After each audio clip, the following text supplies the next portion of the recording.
확인된 정보를 신속히 전합니다. 코로나19 KBS 통합 뉴스룸입니다. 먼저 4.15 국회의원 선거 관련 소식 전해드리고 코로나19 국내 상황 전해드리도록 하겠습니다. 공식 선거 운동 첫날 여야 각 당이 찾은 곳은 새벽 일터였습니다. 정유진 기자입니다. 조용한 유세를 방침으로 정한 더불어민주당. 이낙연 상임선대위원장이 홀로 서울 종로구의 한 마트에서 시민들을 만나며 오늘 새벽 첫 선거운동을 개시했습니다. 이겨냅시다. 새벽에도 문을 여는 지역 유통업체들의 어려움을 언급하며 코로나19 해결 의지를 강조했습니다. 희망을 잃지 말자는 메시지를 선거운동 첫날 첫 저의 말씀으로 국민들께 드리고 싶었습니다. 미래통합당이 찾은 곳도 새벽시장이었습니다. 김종인 총괄선대위원장은 정부의 경제 실정을 부각하면서 정권 심판을 강조했는데 얼마나 힘드세요? 미래한국당 원유철 대표가 함께 나서 비례정당 지지를 호소했습니다.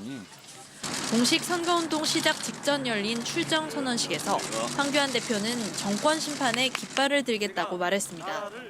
조국 사태로 무너진 공정과 정의를 살리기 위한 국민 여러분들의 피 끓는 외침을 잊을 수가 없습니다.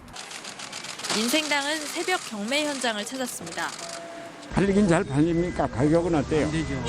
거대 양당 정치로 민생이 파탄났다며 민생당을 뽑아달라고 호소했습니다. 민생을 도탄에 빠뜨리고 평화는 한 발짝 진전도 없는 이러한 정치, 이제 우리 기호 3번 민생당이 헤쳐나가도록 하겠습니다. 정의당은 새벽 0시 지하철의 시작점 철도 차량기지에서 근무자들을 격려하며 첫 공식 선거운동을 시작했습니다. 노동 위기를 막는 최전선에 서겠다. 그런 마음가짐을 함께하기 위해서 이 자리에 왔습니다. 네. 더불어시민당은 물류센터 근로자들을 만나 택배 노동자들의 처우 개선 공약을 발표했고 열린민주당은 유튜브를 통해 공식 선거운동을 시작했습니다. KBS 뉴스 정유진입니다. 121석의 수도권은 이번 총선의 격전지이자 최대 승부처입니다. 더불어민주당은 수도권 개발 공약을, 미래통합당은 정부의 실정을 강조하며 표심 잡기에 나서고 있습니다. 조태흠 기자입니다.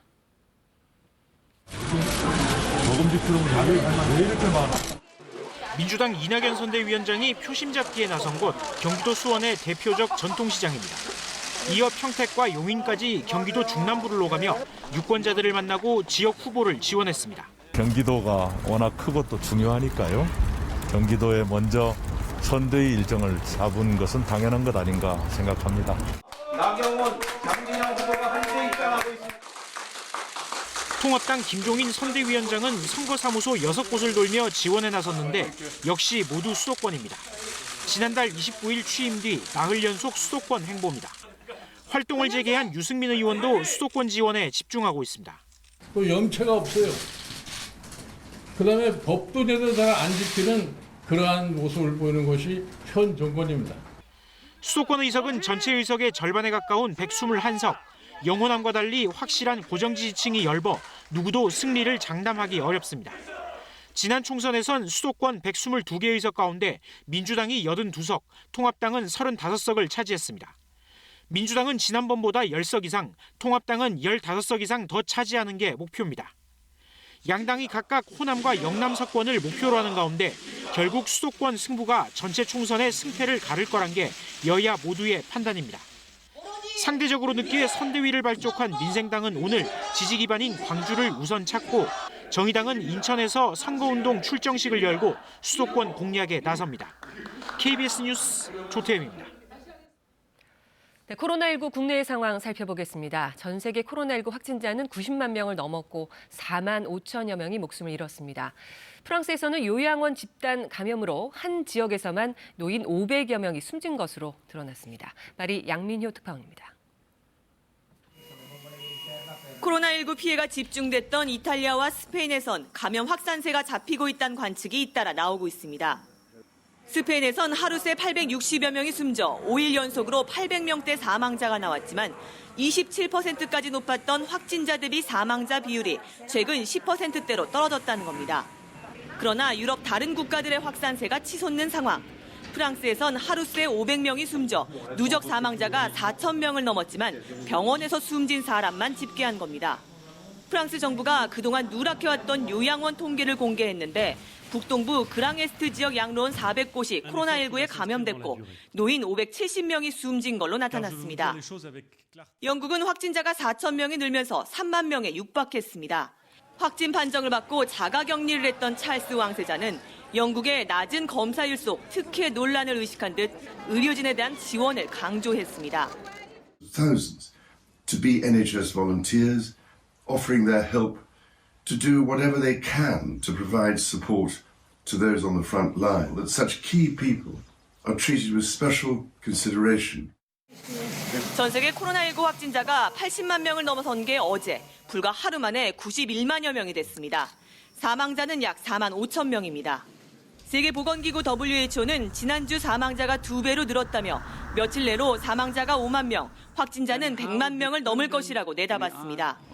또 마스크 착용이 감염 통제 효과가 있는지 계속 살펴보고 있다고 밝혀 마스크가 유용하다는 증거가 없다던 기존 입장에서 한 발 물러난 듯한 발언을 했습니다. 파리에서 KBS 뉴스 양민효입니다. 코로나19 여파로 인한 세계 경제 악화가 각종 지표로 확인되면서 뉴욕과 유럽 증시는 큰 폭으로 하락했습니다. 김철우 특파원입니다. 뉴욕 증시 3대 지수가 4.5% 가깝게 하락했습니다. 코로나19와의 싸움에서 앞으로 2주가 매우 고통스러운 시기가 될 것이라는 트럼프 미국 대통령의 경고가 투자 심리를 극도로 위축시켰습니다. This is going to be a rough 2-week period. As a nation, we face a difficult few weeks as we approach that really important day when we're going to see things get better all of a sudden. 사회적 거리두기가 유지돼도 미국에서 코로나19로 10만 명에서 24만 명이 숨질 수 있다는 백악관의 전망도 악재가 됐습니다. 발표된 미국 경제 지표도 시장에 찬 기운을 불어넣었습니다. 미국의 제조업 지수는 명확하게 위축 국면에 접어든 것으로 나타났고 유로존 제조업 지수도 7년 8개월 만에 최저치로 떨어졌습니다. 이 때문에 유럽 증시도 3에서 4% 하락했습니다. 유엔 등 세계기구는 현 상황을 전쟁에 비유하며 적극적인 대책 마련을 촉구했습니다. 구테스 유엔 사무총장은 코로나19 확산으로 전 세계가 2차 세계대전 이후 가장 어려운 위기에 직면했다면서 세계 각국의 공조를 강조했습니다. What the world needs now is solidarity. With solidarity, we can defeat the virus and build a better world. IMF는 위기 극복을 위해 각 정부가 가계와 기업, 금융 부분에서 적극적인 대책을 마련해야 한다고 밝혔습니다. 세계은행도 코로나 사태로 아시아는 20여 년 만에 가장 급격한 경기 침체에 빠질 수 있고 최소 1,100만 명이 빈곤 상태에 처할 수 있다고 경고했습니다.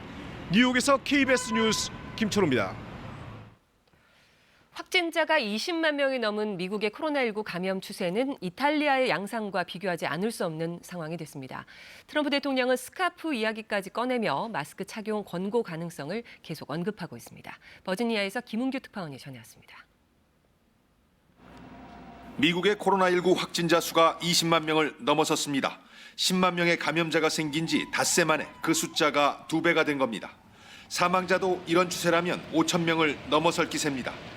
펜스 미 부통령은 미국의 감염 추세를 이탈리아와 비교할 수 있을 것이라고 말했습니다. We think Italy may be the most comparable area to the United States at this point. 보름 전 아담스 미 공중보건 서비스 단장은 당시 미국의 상황이 환자가 폭증하는 이탈리아의 2주일 전 상황과 같다고 했고 한국의 길을 갈지 이탈리아의 길을 갈지 선택의 기로라고 말한 바 있습니다. 결국 최악의 상황이 벌어진 이탈리아에 미국의 상황을 비교할 수밖에 없는 상황이란 뜻으로 보입니다. 마스크 착용 권고를 고려 중이라고 했던 트럼프 대통령은 마스크 대용품으로 스카프를 쓰라고 또 말했습니다. 이번엔 스카프가 마스크보다 더 좋다고 했습니다. And I think in a certain way, depending on the fabric, I think in a certain way a scarf is better. It's actually better.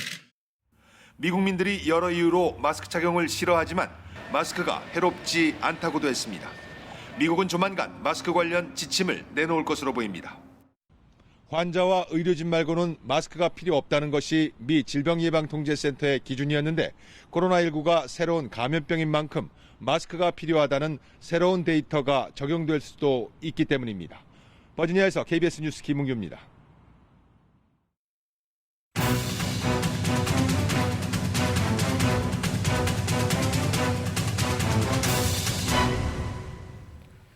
KBS 재난방송센터 연결해서 코로나19 국내 현황과 추이 점검해 보겠습니다. 이혜진 기자, 국내 누적 확진자도 이제 10,000명에 가까워지고 있는데요. 현황부터 정리해 주시죠. 네, 어제 공식 발표된 국내 코로나19 누적 확진자는 모두 9,887명입니다. 전날보다 101명이 늘었는데요. 사망자는 169명입니다. 치료가 끝나 격리 해제된 사람은 5,500명을 넘었습니다. 확진자의 절반 이상인데요. 격리 중인 환자는 4,100여 명이 남았습니다. 신규 확진자를 지역별로 보겠습니다. 수도권이 전체의 절반을 넘어서 가장 많았습니다. 대구에서는 20명의 확진자가 나왔는데요. 병원과 교회에서의 집단 감염이 잇따르고 있기 때문입니다. 지금까지 코로나19 확진의 83.5%는 집단 발생으로 분석이 됐습니다. 대구에서는 한사랑요양병원과 제2미주병원 관련 확진자가 계속 늘고 있습니다. 이 두 곳에서 지금까지 각각 100명이 넘는 확진자가 나왔습니다. 또 수도권에서도 만민중앙교회 등을 비롯해서 교회와 병원 등에서 집단 감염이 잇따르고 있습니다. 네, 집단 감염도 그렇고 해외에서 들어온 사람들의 확진 판정이 계속 늘고 있죠. 네, 그렇습니다. 해외에서 감염돼서 국내로 들어온 것으로 추정되는 확진자는 지금까지 560명입니다. 최근에 하루 40명 이상 계속 늘어나는 추세가 계속되고 있고요. 전체 확진자의 5.6%에 이릅니다. 그런데 이들 가운데 공항에서 확인된 경우는 40%에 불과합니다. 60%가 지역사회로 돌아간 뒤에 확진 판정을 받은 건데요. 지역사회에서 감염이 확인된 해외 유입 확진자를 보면요. 보시는 것처럼 서울, 경기, 인천 순으로 수도권의 70%가 넘는 사람이 거주하고 있습니다. 해외 유입 확진자에 대한 관리가 수도권 방역 성공의 주요 변수가 될 것으로 보입니다. 어제부터 모든 입국자에 대해 2주간 자가격리 조치가 시행됐습니다. 해외 입국자 개개인의 엄격한 자가격리 수칙 준수가 중요한 시점입니다. 지금까지 재난방송센터에서 KBS 뉴스 이혜진입니다. 코로나19 여파로 발이 묶인 이탈리아 교민과 유학생 등 200여 명이 정부가 준비한 두 번째 전세기를 타고 귀국길에 올랐습니다. 주 이탈리아 한국대사관과 주 밀라노 총영사관은 현지 유학생과 교민 등 205명을 태운 2차 전세기가 밀라노 말펜사 국제공항을 이륙했다고 밝혔습니다. 전세기는 오늘 오후 인천국제공항에 도착할 예정이며 충남 천안에 있는 임시생활시설로 이동해 4박 5일간 두 차례에 걸쳐 코로나19 검사를 받게 됩니다. 어제부터 우리나라로 입국한 네 외국인은 모두 2주간 격리 생활을 해야 합니다. 시행 첫날인 어제 공항에서 거주지로 또 시설로 승용차나 특별수송버스를 이용해 이동하는 모습을 김민혁 기자가 취재했습니다. 타이완 타이베이를 출발한 여객기가 도착했습니다. 그런데 승객은 없고 내린 건 화물뿐입니다. 그렇지 않아도 나올 때가 됐는데 왜 안 나오나 했거든요. 이어 영국 런던발 항공기를 타고 270여 명이 입국합니다. 다들 지금 다 한국으로 들어오는 분위기라서 저도 지금 공항 다 폐쇄되기 전에 빨리 결정해서 들어오게 됐어요. 어제부터 모든 입국자는 증상 여부에 관계없이 모두 2주간 격리 생활을 해야 합니다. 목적지까지 자기 차량을 이용하거나 지자체가 준비한 차량에 탑승합니다. 방식은 지역마다 달랐습니다. 특별수송버스를 임차를 해서 거기서는 지금 각 시군에서 나와서 대기하고 있습니다.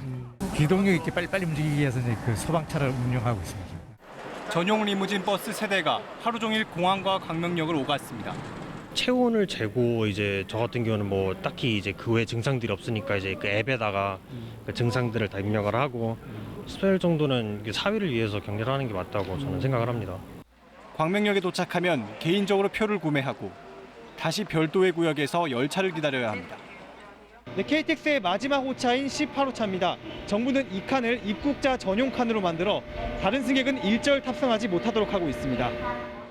시행 첫날 일부 혼선도 있었습니다. 외국인을 이송하는 기사들은 목적지도 모른 채 몇 시간 동안 기다렸습니다. 아직 연락을 받은 게 아직 어디로 가는지 연락을 못. 머물 곳이 없는 단기 체류 외국인들은 앞으로 2주간 시설에 입소하고 1인당 140만 원가량을 내야 합니다. 입국자들은 공항에서 대부분 자가격리 앱을 설치했고 지자체 담당 직원들이 관리에 들어갔습니다. 이 앱을 활용하면 1대 10, 1대 20, 1대 30도 충분히 가능합니다. 그래서 현재 많은 지자체들이 이렇게 하고 있고요.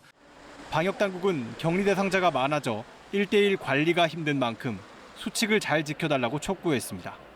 KBS 뉴스 김민혁입니다.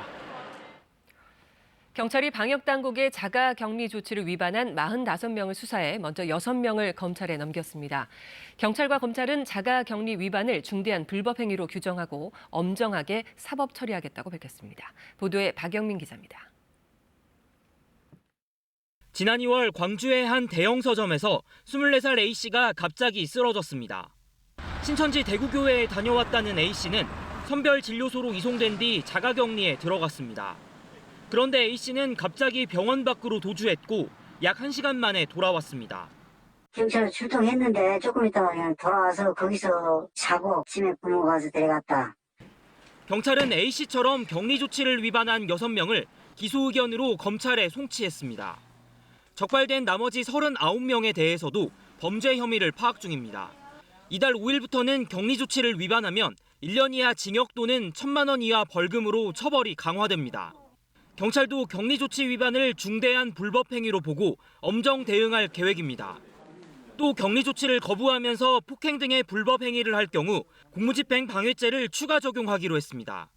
검찰도 해외 입국자가 2주간 격리 조치를 따르지 않으면 구속 수사하겠다고 밝혔습니다. 이런 가운데 지난달 31일 밤 제주도에선 자가격리를 거부한 해외 방문 이력자 4명이 서울로 되돌아갔습니다. 이들은 제주도가 상대적으로 청정 지역이라고 생각해서 제주에 머무르기를 희망을 했습니다마는 제주 도민이 아니기 때문에 제주도는 앞서 마련한 특별 입도 절차에 따라 2주간 자가격리를 요청했지만 이들이 거절했다고 밝혔습니다. KBS 뉴스 박영민입니다.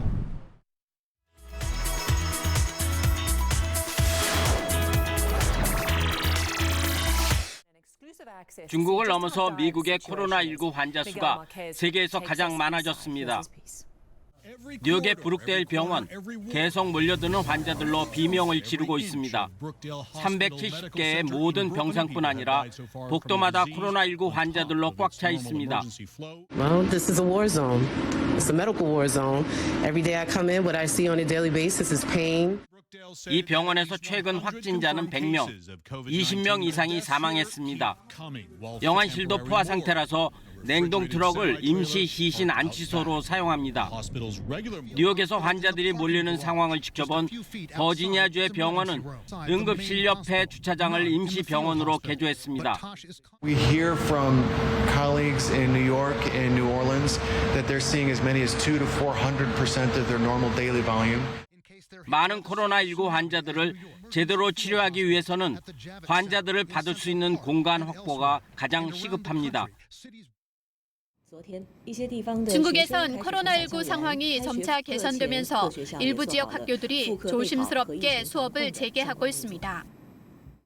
네이멍구에서는 학생 30여만 명이 학교로 돌아갔습니다. 후허하우터시의 각급 학교들은 교문에 체온 측정 전담 직원을 배치하거나 현관에 적외선 체온기를 설치했습니다. 교실에도 자외선 살균 램프를 설치하는 등 철저한 준비를 통해 학생들을 등교시켰습니다. 산시성도 고3 학생들 먼저 학교로 돌아갔습니다. 시안시는 의료 방역 요원을 학교에 상주시키고 감염병 예방과 대처 등에 대한 멀티미디어 수업을 시작으로 수업을 재개했습니다. 아직 개학 연기 단계인 베이징시는 오는 13일 초중고등학교의 온라인 개학을 앞두고 준비가 한창입니다. 전국 각급 학교들은 여름방학 연기, 토요일 수업, 매일 1시간씩 추가 수업 등을 통해 그동안 코로나19로 인해 결손된 수업을 보강할 계획입니다. 선천적인 질병이나 중증 장애를 앓는 어린이들에게 소독액은 생명과도 직결된 문제지만 코로나19 때문에 소독액 부족 문제가 심각합니다. 시즈오카시에 사는 스기모토 씨. 12살 딸 사와는 뇌에 중증 장애가 있어 항상 가래 등을 제거해줘야 하고 튜브를 통해 매일 약도 투입해야 합니다. 이 때문에 손 씻기와 알코올 소독이 매우 중요한데요. 요즘 소독액을 구입하지 못해 애를 태우고 있습니다. 인터넷에서 구입하려 했더니 가격이 10배나 뛰었고 이마저도 구입이 쉽지 않습니다. 普段一般の方がそんな手にするような商品ではないので、まさかそれが店頭からなくなるっていうことを想像してなかったんですね。 도쿄에 사는 하야시 씨입니다. 아들이 생후 3개월 때 기관을 절개해 하루 20번 정도 콧물과 가래를 빼내야 합니다.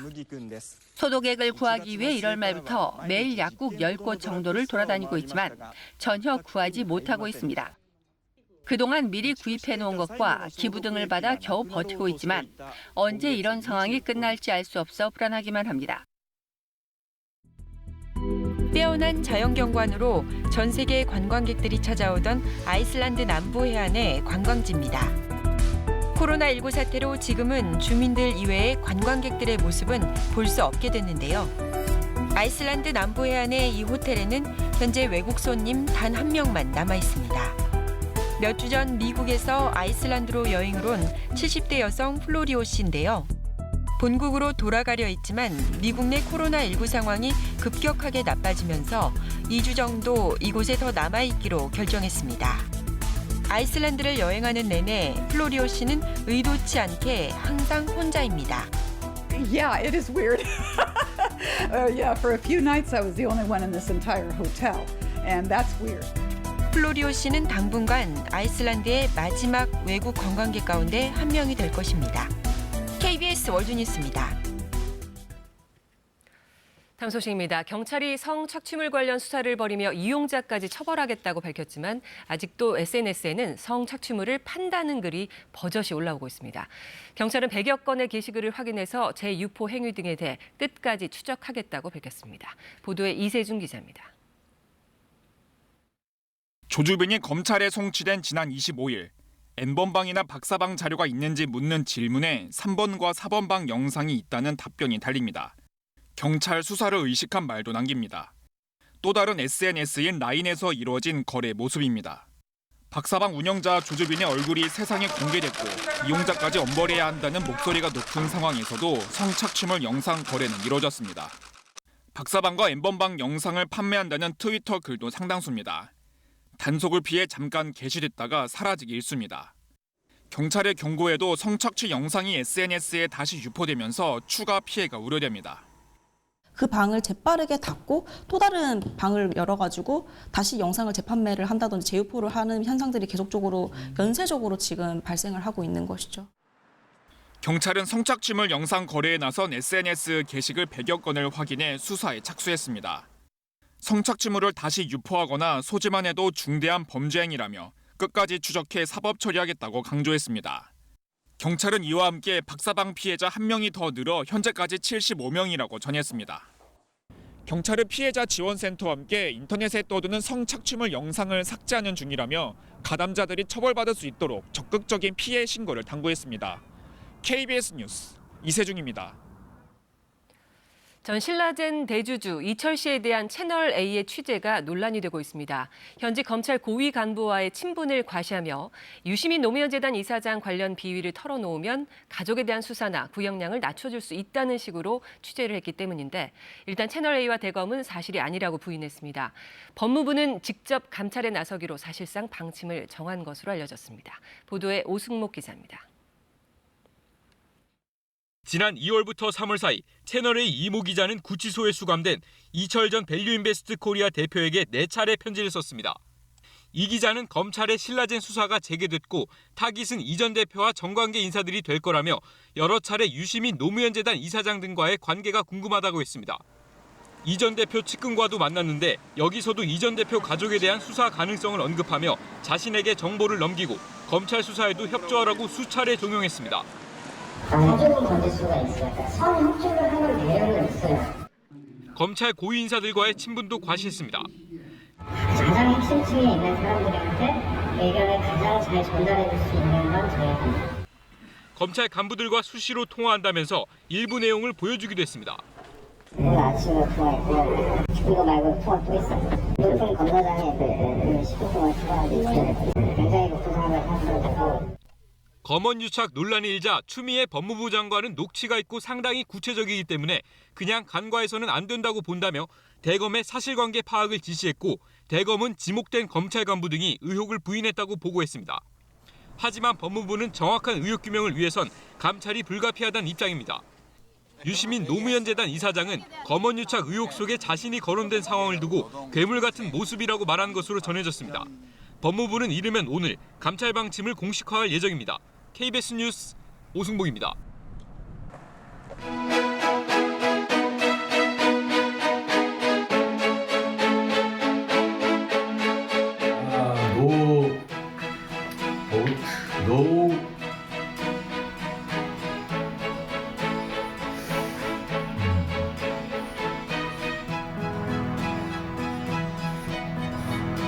노 봇, 노 우리.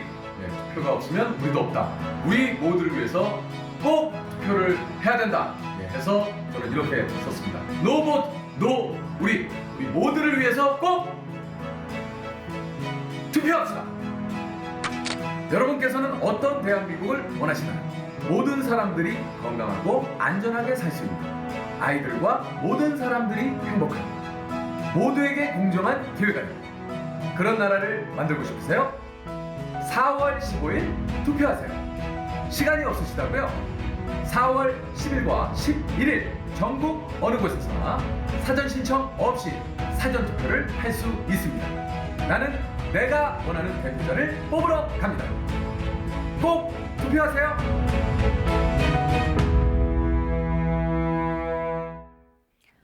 봄 날씨의 특징 중에 하나는 일교차입니다. 오늘 아침도 내륙과 산지는 영하권으로 떨어져 무척 쌀쌀했지만 한낮에는 따뜻하겠는데요.